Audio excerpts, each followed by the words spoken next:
আসসালামু আলাইকুম প্রিয় দর্শক, আমিরুল মোমিনিন মানিক আপনাদের প্রত্যেককে আমন্ত্রণ জানাচ্ছি এই লাইভ পর্যালোচনায়। ইসরায়েলে নেতানিয়াহুকে পাথর মারার ডাক, পালাবে কোথায়? চাঞ্চল্যকর খবর। কে এমন দুর্দণ্ড প্রতাপশালী যিনি নেতানিয়াহুকে পাথর মারবেন? এইরকম কর্মসূচি কারা দিলেন? কেন এই ধরনের মন্তব্য করা হচ্ছে? সবকিছুই খোলাসা করব, আশা করছি শেষ পর্যন্ত আপনাদেরকে পাবো প্রিয় দর্শক। একটা স্টিল ফটো আপনাদেরকে দেখাচ্ছি, যে দেখতে পাচ্ছেন একজন ডায়াসে দাঁড়িয়ে আছেন। ইনি হচ্ছেন ইসরায়েলের সাবেক প্রধানমন্ত্রী। তিনি এই হুঙ্কার দিয়েছেন যে লাঠি মেরে এবং পাথর মেরে নেতানিয়াহুকে ইসরায়েল থেকে তাড়াতে হবে। চলুন আমরা খবরের ভেতরে প্রবেশ করি। নেতানিয়াহুর বিরুদ্ধে বিস্ফোরক মন্তব্য করেছেন দেশটির সাবেক প্রধানমন্ত্রী এহুদ বারাক। তিনি আশঙ্কা প্রকাশ করে বলেছেন, নেতানিয়াহু আসন্ন সাধারণ নির্বাচন বানচালের চেষ্টা করতে পারেন। দেখুন, যারা আমার পর্যালোচনা শোনেন, আপনারা সবসময় শুনেছেন বা শুনে থাকবেন যে আমি বলেছি যে নেতানিয়াহু কেন যুদ্ধ থামাতে চান না। যুদ্ধ থামাতে না চাওয়ার পেছনে উল্লেখযোগ্য কারণ হচ্ছে যে যুদ্ধ থামলেই নির্বাচন হবে, আর নির্বাচনে তিনি ক্ষমতাচ্যুত হবেন। তো যুদ্ধ যতদিন থাকে, তার ক্ষমতার মেয়াদ ততদিন থাকে, নির্বাচন দিতে হয় না। যে কারণেই তিনি যুদ্ধ জিইয়ে রাখতে চান। তো যাই হোক, এহুদ বারাক তিনি বলেছেন যে নেতানিয়াহু আসন্ন সাধারণ নির্বাচন বানচালের চেষ্টা করতে পারেন, আর এমনটি হলে তাকে লাঠি ও পাথর দিয়ে ক্ষমতা থেকে বিতাড়নের আহ্বান জানিয়েছেন বারাক। তার এই মন্তব্য ঘিরে ইসরায়েলের রাজনৈতিক অঙ্গনে নতুন বিতর্ক শুরু হয়েছে। বার্তা সংস্থা আনাদোলু নিউজ এজেন্সি জানিয়েছে, প্রধানমন্ত্রী বেনিয়ামিন নেতানিয়াহু যদি আসন্ন সাধারণ নির্বাচন বানচালের চেষ্টা করেন, তাহলে তাকে লাঠি ও পাথর মেরে ক্ষমতা থেকে সরিয়ে দিতে হবে। এমন মন্তব্য করেছেন দেশটির সাবেক প্রধানমন্ত্রী এহুদ বারাক। রোববার ইসরায়েলের রাষ্ট্রীয় সম্প্রচার মাধ্যম কানকে দেয়া এক সাক্ষাৎকারে এই মন্তব্য তিনি করেছেন। 1999 সাল থেকে 2001 সাল পর্যন্ত ইসরায়েলের প্রধানমন্ত্রী হিসেবে দায়িত্ব পালন করেন এই বারাক। এহুদ বারাক বলেন, আমার আশঙ্কা নেতানিয়াহু নির্বাচন বানচালের চেষ্টা করতে পারেন এবং তিনি খুব সহজেই তা করতেন এবং তিনি তা খুব সহজেই তা করতে পারবেন। এহুদ বারাক আরো বলেন, যদি তিনি এমন চেষ্টা করেন তাহলে তাকে লাঠি ও পাথর দিয়ে মেরে সরিয়ে দেয়া ছাড়া আমাদের আর কোনো উপায় থাকবে না। ৭৬ বছর বয়সী নেতানিয়াহু 2022 সালের ডিসেম্বরের শেষ দিকে বর্তমান সরকার এর ক্ষমতায় আসেন। তার নেতৃত্বাধীন জোটকে 1948 সালে ফিলিস্তিনি ভূখণ্ডে ইসরায়েল রাষ্ট্র প্রতিষ্ঠার পর সবচেয়ে কট্টরপন্থী সরকারগুলোর মধ্যে একটি বলে মনে করা হয়। ইসরায়েলের পার্লামেন্ট নেসেটের মেয়াদ চলতি বছরের অক্টোবরে শেষ হবে। সেই অনুযায়ী দেশটিতে আগামী নির্বাচন সেপ্টেম্বর বা অক্টোবরে হবার কথা রয়েছে। বারাকের দাবি, নেতানিয়াহু লেবাননে সামরিক অভিযান চালিয়ে এমন পরিস্থিতি তৈরি করেছেন যাতে হিজবুল্লাহ ও ইরান পাল্টা হামলা চালায় এবং নির্বাচন প্রক্রিয়া বাধাগ্রস্ত হয়। প্রিয় দর্শক, আমি তো এই কথাটাই বললাম। আমি কিন্তু এহুদ বারাকের এই মন্তব্য আজকেই শুনেছি। তিনি এই মন্তব্য গতকাল করেছেন, আর আমি যে পর্যালোচনা করছি তা এক সপ্তাহ তো হবেই এই সময় থেকেই। এহুদ বারাক আরো অভিযোগ করেছেন যে নেতানিয়াহু অন্তহীন যুদ্ধ চান, কারণ তিনি বোঝেন যুদ্ধ শেষ হলে তার বিচার প্রক্রিয়া আরো দ্রুত এগোবে। হ্যাঁ, এই তথ্যটি আপনাদের দেওয়া উচিত যে তার বিরুদ্ধে দুর্নীতির মামলা চলমান রয়েছে, যে মামলা বন্ধ করবার জন্য ডোনাল্ড ট্রাম্প প্রেসিডেন্টকে ফোন দিয়েছিলেন। প্রেসিডেন্ট হারজগ স্পষ্ট ভাষায় জানিয়ে দিয়েছেন যে না, মামলা তখনই বন্ধ হতে পারে যদি নেতানিয়াহু রাজনীতি থেকে সরে যান, মানে প্রধানমন্ত্রীর পদ থেকে নিজেকে সরিয়ে নেন, তাহলে এই দুর্নীতির মামলা আমরা বন্ধ করব। তবে ডোনাল্ড ট্রাম্প চিঠিতে নমনীয়ভাবে বলেন যে যেহেতু তিনি নেতানিয়াহু ইরানের বিরুদ্ধে যুদ্ধ করছেন, তো শত্রু রাষ্ট্রের বিরুদ্ধে যুদ্ধে লড়াকু এই প্রধানমন্ত্রীর বিষয়ে খানিকটা নমনীয় হওয়া উচিত দেশের আদালতের। সেই মানবিক দিক বিবেচনা করে যদি মামলাটি এখন স্থগিত রাখা হয়, তাতেও নেতানিয়াহু খানিকটা স্বস্তি পাবেন। যাই হোক, এহুদ বারাক আরো অভিযোগ করেছেন, যেভাবে নেতানিয়াহু হামাসের সঙ্গে কিছু বন্দি বিনিময় চুক্তি বাধাগ্রস্ত করেছেন, একইভাবে লেবানন ইস্যুতেও অগ্রগতির সম্ভাবনা আটকে দিয়েছেন। প্রসঙ্গত, নেতানিয়াহু ইসরায়েলের দুর্নীতির মামলায় বিচারের মুখোমুখি হয়েছেন।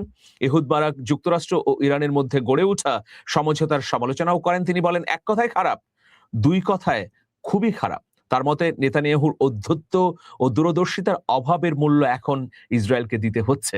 বারাকের দাবি, ইরানের বিরুদ্ধে যুদ্ধের কোনো লক্ষ্যও অর্জিত হয়নি ইসরায়েলের।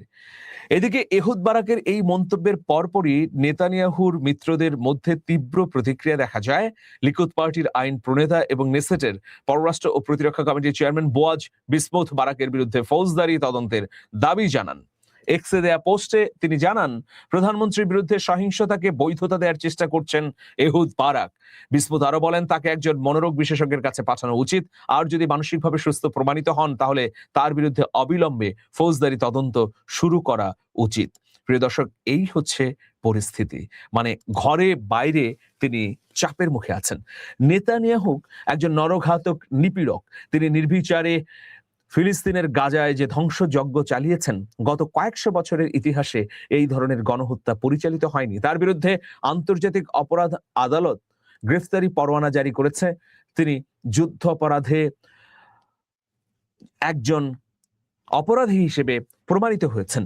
এরপরও তার দম্ভ কমছে না, যেই কারণ মার্কিন যুক্তরাষ্ট্র তাকে পৃষ্ঠপোষকতা দিচ্ছে। প্রিয় দর্শক, কিন্তু এই সময়ে এসে আমরা যেটা দেখছি, মার্কিন যুক্তরাষ্ট্রের নীতি প্রণেতাদের বিরুদ্ধে খোদ ইসরায়েলের গোয়েন্দা সংস্থারা গোয়েন্দাগিরি করছেন। ওয়াশিংটন এবং পেন্টাগনের কর্মকর্তারা এ নিয়ে উদ্বেগ প্রকাশ করেছেন। তারা বলেছেন, ইসরায়েলি গোয়েন্দা সংস্থা মোসাদ মার্কিন প্রশাসনের বিভিন্ন গোপন নথিপত্রের তথ্য চুরি করার জন্য হ্যাকিং সহ নানা ধরনের কৌশল অবলম্বন করছে। একটা বিষয় আমাদের সবার কাছে অবাক লাগতে পারে যে মার্কিন প্রশাসনের 60 থেকে 70% নীতি তো ইহুদিপন্থী, বা ডিপ স্টেটে যারা আছেন তাহারা তো ইহুদি লবিকেই প্রমোট করেন। তাহলে কেন এখন মার্কিন প্রশাসনের সঙ্গে এই দ্বন্দ্বটি তৈরি হয়েছে? একেবারে স্পষ্ট। দেখুন, ডোনাল্ড ট্রাম্প প্রশাসন একদম স্পষ্টভাবে অবস্থান নিয়েছেন ইরানের সঙ্গে চুক্তি করার। ট্রাম্প প্রশাসন যদি ইরানের সঙ্গে চুক্তি না করে তাহলে সামনের দিনে যে বিপদ তৈরি হবে সেটা ভয়ঙ্কর এবং সেখান থেকে উতরানো কঠিন। তো সেই নীতির বিরুদ্ধে যখন মার্কিন ডিপ স্টেটে থাকা ইহুদি লবি নানা চক্রান্ত করছে, তখন দুটো ভাগে বিভক্ত হয়ে গেছে ট্রাম্পের প্রশাসন। এক পক্ষ ট্রাম্পের পক্ষে শক্তভাবে অবস্থান নিয়েছে, আর অন্য পক্ষটি ইসরায়েলের পক্ষে কাজ করছে। প্রতিনিয়ত ইসরায়েলের গোয়েন্দা সংস্থা মোসাদ এখন মার্কিন প্রশাসনে কখন কি হচ্ছে, ট্রাম্প কি নীতি গ্রহণ করছেন, পেন্টাগন কোন লক্ষ্যে এগোচ্ছে, এগুলো নিয়ে ঘাটাঘাটি করছে। এগুলোর তথ্য সংগ্রহে ব্যতিব্যস্ত হয়ে পড়েছে। ফলে পেন্টাগনের ঊর্ধ্বতন কর্মকর্তারাই মোসাদের এইসব কর্মকর্তাদের বিরুদ্ধে অস্বস্তি প্রকাশ করেছেন, উষ্মা জানিয়েছেন এবং বলেছেন এটা মার্কিন যুক্তরাষ্ট্রের সার্বভৌমত্বের লঙ্ঘন। প্রিয় দর্শক, দেখুন, ঘরে যেমন গৃহদাহ শুরু হয়েছে নেতানিয়াহুর, অন্যদিকে ঘরের বাইরেও আবার বন্ধুরা ধীরে ধীরে দূরে সরে যাচ্ছে। এই যে সংযুক্ত আরব আমিরাত বিপুল অপরাধ করেও কিন্তু মধ্যপ্রাচ্যে এই রাষ্ট্রটা টিকে আছে। কেবলমাত্র অর্থ এবং লোভ এই রাষ্ট্রের শাসকদের এমন একটা পর্যায়ে নিয়ে গেছে যে তারা নিজ ভাইয়ের হত্যাকারীদের সঙ্গে হাত মেলাতেও দ্বিধা করে না। আপনারা জানেন যে ফিলিস্তিন আমাদের আবেগের জায়গা, আল আকসা আমাদের প্রথম কিবলা। সারা বিশ্বের মুসলিম মানুষের কাছে ফিলিস্তিন একটা সংগ্রামের প্রতীক। কিন্তু দেখুন, সংযুক্ত আরব আমিরাতের মতো রাষ্ট্রের শাসকরা এত কিছু বোঝার পরেও তারা কেন ইসরায়েলের সাথে হাত মেলায় এই কারণে যে মধ্যপ্রাচ্যে একটা পরাশক্তিতে পরিণত হবে আরব আমিরাত। এই স্বপ্ন সৌদি আরবেরও ছিল, কিন্তু সেই স্বপ্ন উবে গেছে। এখন এই স্বপ্ন সংযুক্ত আরব আমিরাতের থাকলেও তা ফিকে হয়ে আসছে। আপনারা জানেন যে ইরানের সঙ্গে আরব আমিরাত সমঝোতার চেষ্টা করছে। সমঝোতার বিনিময়ে বিপুল পরিমাণ অর্থ দিচ্ছে তেহরানকে। তো সুতরাং নেতানিয়াহুর যে ঘনিষ্ঠ বন্ধু প্রেসিডেন্ট জায়েদ, সেই জায়েদও এখন বিপদ বুঝে দূরে সরে যাচ্ছে। তো সুতরাং ঘরে বাইরে দুই জায়গাতেই বিপদের মুখোমুখি হয়েছেন নেতানিয়াহু। যদি এহুদ বারাক তার নিজের মন্তব্যের প্রতি অনড় এবং অচল থাকতে পারেন, তাহলে নেতানিয়াহুর ভয়াবহ বিপদই অপেক্ষা করছে। এর বাইরে আপনারা জানেন যে বিরোধী দলীয় নেতা নাফতালি বেনেট স্পষ্টভাবে বলেছেন যে কোনোভাবেই নির্বাচনকে পেছানো যাবে না। মানে সেপ্টেম্বর অক্টোবরে অবশ্যই নেসেটের নির্বাচনটি করতে হবে। আর এই নির্বাচন যদি নির্বিঘ্নে হয়ে যায় তাহলে নেতানিয়াহু নিশ্চিতভাবেই পরাজিত হচ্ছেন। পরাজিত হবার পর নেতানিয়াহু কোথায় যাবেন?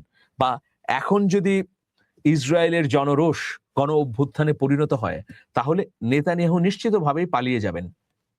কোথায় পালাতে পারেন? সাইপ্রাসে যেতে পারেন, গ্রিসে যেতে পারেন। কারণ এর আগেও বিভিন্ন সময়ে যুদ্ধকালীন পরিস্থিতির মধ্যে নেতানিয়াহু গ্রিসে গিয়ে আত্মগোপনে ছিলেন। এর বাইরে পৃথিবীর আর কোনো রাষ্ট্র নেই যে তাকে আশ্রয় দেবে। সারা পৃথিবীতে ঘৃণার অপর নাম নেতানিয়াহু। তিনি যেভাবে নারী, শিশু, বৃদ্ধ, অসহায় মানুষের উপর নিপীড়ন, নির্যাতন এবং গণহত্যা চালিয়েছেন তা ইতিহাসে বিরল বলা যায়। নেতানিয়াহু কিন্তু মার্কিন যুক্তরাষ্ট্রের বাইরে খুব একটা সফর করেন না, কারণ গ্রেফতারের ভয়।